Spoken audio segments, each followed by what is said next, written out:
In a reformed council, India and Japan must be included as permanent members. A few nations who shape the agenda and seek to define the norms.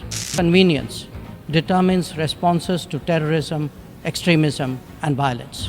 संयुक्त राष्ट्र में जमकर गरजे भारत के Jaishankar, Canada से लेकर पाकिस्तान को चुन चुन कर धोया।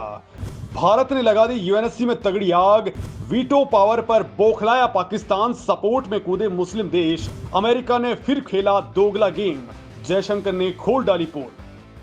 दोस्तों, इस वक्त दुनिया में दो जगह पर जबरदस्त गदर कट रहा है। एक है खालिस्तानी आतंकियों की पनाहगाह यानी कि कनाडा, और दूसरा है यूएनएससी, जहां दुनिया के 5 देश साजिशों की नई दुकान लगा करके बैठे हैं। लेकिन दोस्तों, यहां भारत ने इस बार ऐसा गदर काटा है कि वीटो पावर का असली रास्ता खुल चुका है। दोस्तों, इस बार भारत ने जो लॉबिंग यहां पर की है वो अपने आप में बेमिसाल है और इसके नतीजे भी अब दुनिया देखने लग गई है। दोस्तों, एक और जहां यहां पर भारत को खुलकर के सपोर्ट मिल रहा है, लेकिन इसी बीच अमेरिका ने दोस्ती की पीठ में ऐसा खंजर घोंपा है कि हर कोई हैरान है। लेकिन दोस्तों, यहां भारत के विदेश मंत्री इसी यूएन में कुछ ऐसा भोकाल काट चुके हैं कि अमेरिका से भी अब संभले नहीं संभल रहा।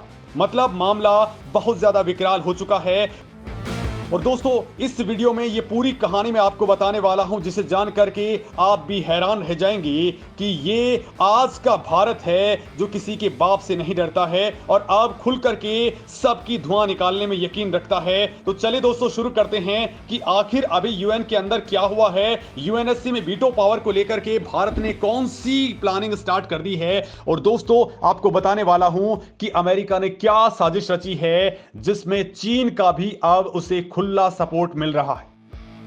तो दोस्तों, दोगले अमेरिका ने एक बार फिर से भारत को पीछे धकेलने की तगड़ी चाल चली है और इस चाल में एक साथ कई सारे मामले जुड़ चुके हैं। कनाडा ने भारत के ऊपर जो आरोप लगाए हैं, यानी कि उसके आतंकी निजर को भारत ने मारा है, उसकी पूरी की पूरी स्क्रिप्ट भी दरअसल अमेरिका ने ही लिखी है। और दोस्तों, इसके पीछे का प्लॉट है यूएनएससी में वीटो पावर, जहां भारत को तगड़ा सपोर्ट मिल रहा था। जी हां दोस्तों, अमेरिका ने कनाडा के कंधे पर बंदूक रख करके एक बड़ा गेम किया है। तो दूसरी ओर अमेरिका के अंदरूनी इनपुट्स के बाद पाकिस्तान ने भी अंदर खाने कुछ ऐसा किया है कि मुस्लिम कंट्रीज भारत को सपोर्ट देने से पीछे हट गई है। बड़ी बात यह है कि G20 में जिस अफ्रीकन यूनियन को भारत ने मेंबर बनाया था, वो भी इस्लाम के नाम पर अब पीछे हट चुका है। तो अरब लीग भी अब पीछे होने को तैयार हो गया है। और दोस्तों, इसके पीछे है हमारा पड़ोसी पाकिस्तान, जिसने जोरदार तरीके से भारत के वीटो पावर का विरोध किया है।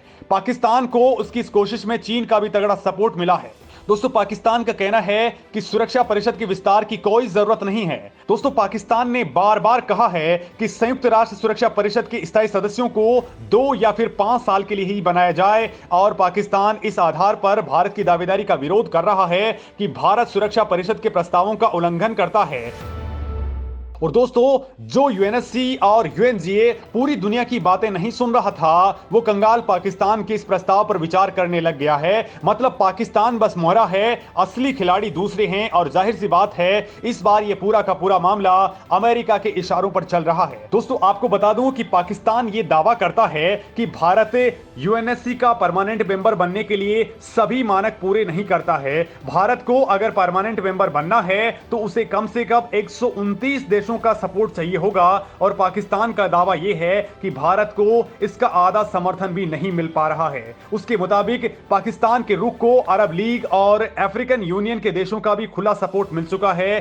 दोस्तों, पाकिस्तान का कहना यह है कि सभी यूएन मेंबर्स के सहमति जरूरी होगी ताकि लंबे वक्त से चले आ रहे गतिरोध को दूर किया जा सके। दोस्तों, पाकिस्तान को डर सता रहा है कि अगर भारत यूएनएससी का परमानेंट मेंबर बन गया तो उसके लिए नई मुसीबतें खड़ी हो जाएंगी, क्योंकि अभी उसके लिए चीन हर बार वीटो पावर को यूज करके उसके सपोर्ट में खड़ा हो जाता है। लेकिन तब भारत ऐसा खेल नहीं होने देगा। अब दोस्तों, मैं आता हूं दूसरी बात के ऊपर जो अमेरिका से डायरेक्टली जुड़ी हुई है। दोस्तों, भारत को इस बार पता चल चुका है कि उसे वीटो पावर के लिए यूएन चार्टर में बदलाव करवाना पड़ेगा, और यह तभी हो सकता है जब यूएन में 2/3 बहुमत हो। और दोस्तों, अंदर खाने खबर यह है कि अमेरिका अंदर खाने भारत का सपोर्ट नहीं कर रहा है। अब चूंकि G20 और ब्रिक्स समिट के जरिए भारत ने दुनिया में तगड़ा भूकाल काट दिया था, दुनिया भारत को सपोर्ट देने लग गई थी। और दोस्तों, आप खुद भी देख पा रहे थे कि भारत के प्रस्तावों को दुनिया के 150 से ज्यादा देश सपोर्ट करने लग गए थे। लिहाजा अमेरिका को इस बात से डर था कि भारत उसे ही क्रॉस ना कर दे। लिहाजा उसने भारत के पर कतरने के लिए नया षड्यंत्र रचा, जिसको आप अच्छे से जानते हैं। वो है कनाडा में खालिस्तानियों का मुद्दा। और दोस्तों, कनाडा के मुद्दे पर भारत को नीचा दिखा करके और भारत को ब्लैकमेल करके पूरा मामला पलटने वाला अमेरिका इस मामले में एक बार फिर से भारत को वीटो पावर से वंचित करने में कामयाब होता दिखाई भी दे रहा है, क्योंकि उसने पूरा का पूरा गेम इस बार चेंज करवा करके रख दिया है। मतलब ऊपर से मजबूरी में भारत का सपोर्ट करने वाला अमेरिका अंदर खाने बहुत ही गंदी राजनीति खेल रहा है। तो वहीं दोस्तों, कंगाल पाकिस्तान भी इस्लाम के नाम पर अपनी दुकान चमकाने में कामयाब दिख रहा है। हालांकि दोस्तों, संयुक्त राष्ट्र महासभा की बैठक में भारत समेत G4 देशों ने सुरक्षा परिषद में सुधार का मुद्दा पुरजोर तरीके से उठाया है। G4 ने सुरक्षा परिषद में परमानेंट मेंबरशिप की मांग की है और चेतावनी दी है कि अगर यूएन सुधार नहीं करता है तो ये इमारत अब गिरने वाली है। लेकिन इसी बीच ऑस्ट्रेलिया, ब्रिटेन, पुर्तगाल, भूटान ने खुल करके भारत की दावेदारी का समर्थन किया है। ऑस्ट्रेलिया की विदेश मंत्री पेनी वांग ने तो यहां तक कहा है कि उनका देश भारत और जापान दोनों को सुरक्षा परिषद का परमानेंट मेंबर बनते हुए देखना चाहता है और उनका खुला समर्थन करता है। इससे पहले दोस्तों, रूस और फ्रांस ने भी खुल करके भारत का सपोर्ट किया है। और दोस्तों, रूस ने तो बाकायदा अमेरिका के ऊपर ही हमला बोल दिया कि वो नहीं चाहता कि भारत को परमानेंट वीटो मिल पाए। वैसे दोस्तों, आपको बता दूं कि सुरक्षा परिषद में सुधारों की डिमांड फरवरी 2009 से स्टार्ट हो गई थी। तभी सदस्य देशों ने इस पर चर्चा स्टार्ट कर दी थी। सदस्य देशों में वीटो, क्षेत्रीय प्रतिनिधित्व और इसके आकार पर चर्चा हुई थी। और दोस्तों, तभी भारत ने G4 गुट बनाया था, जिसमें ब्राजील, जर्मनी और जापान भी शामिल है। ये सारे के सारे देश जो पहले के मेंबर्स हैं, यानी कि P5 नेशंस हैं, उनसे ज्यादा पावरफुल हो चुके हैं। लेकिन उनकी राजनीति की वजह से ये भी आगे नहीं बढ़ पा रहे। लेकिन तमाम दबाव के बावजूद दोस्तों, यूएन सुधार का नाम नहीं ले रहा और इस बात को भारत अच्छे से समझ चुका है। लिहाजा दोस्तों, अब भारत के विदेश मंत्री एस जयशंकर ने इन वीटो पावर नेशंस की जमकर के हवा निकाल दी है। विदेश मंत्री जयशंकर ने अमेरिका में संयुक्त राष्ट्र से लेकर के कई सारे मुद्दों पर बिना नाम लिए कनाडा को जमकर के सुनाया है, तो अमेरिका को भी तगड़ी वार्निंग दी है। संयुक्त राष्ट्र महासभा यानी कि यूएनजीए के 78वें सत्र को संबोधित करते हुए जयशंकर ने भारत की बढ़ती हुई ताकत का जिक्र किया। उन्होंने कहा कि वो दिन बीत गए हैं जब कुछ राष्ट्र एजेंडा तय करते थे और उम्मीद करते थे कि दूसरे देश भी उनकी बात मान लेंगे। जयशंकर ने अपने संबोधन में कहा कि हमें ऐसा नहीं करना चाहिए कि राजनीतिक सहूलियत आतंकवाद, चरमपंथ और हिंसा पर प्रतिक्रिया तय करे।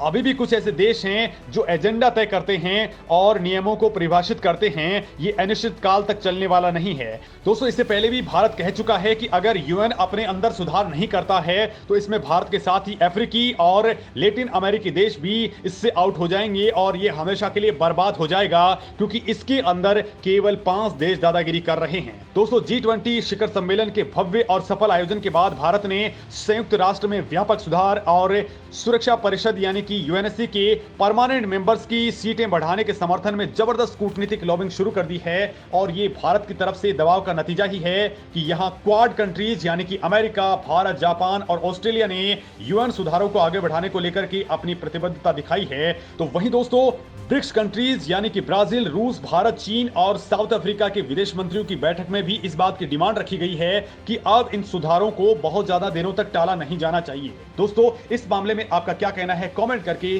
जरूर बताएं।